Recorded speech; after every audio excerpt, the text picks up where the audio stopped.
உறுப்பினர்களுக்கு ஒரு வரலாற்று செய்தியும் நான் இங்கே குறிப்பிடுவது பொருத்தம் என்று கருதுகின்றேன்.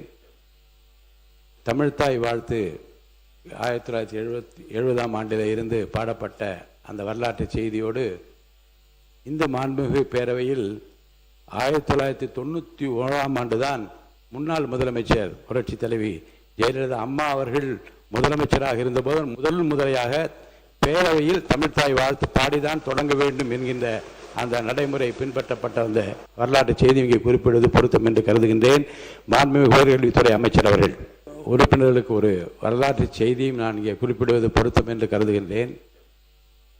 தமிழ்த்தாய் வாழ்த்து 1970ஆம் ஆண்டில் இருந்து பாடப்பட்ட அந்த வரலாற்று செய்தியோடு இந்த மாண்புமிகு பேரவையில் 1991ஆம் ஆண்டு தான் முன்னாள் முதலமைச்சர் புரட்சி தலைவி ஜெயலலிதா அம்மா அவர்கள் முதலமைச்சராக இருந்தபோது முதல் முறையாக பேரவையில் தமிழ்த்தாய் வாழ்த்து பாடிதான் தொடங்க வேண்டும் என்கின்ற அந்த நடைமுறை பின்பற்றப்பட்ட அந்த வரலாற்று செய்தி இங்கே குறிப்பிடுவது பொருத்தம் என்று கருதுகின்றேன்.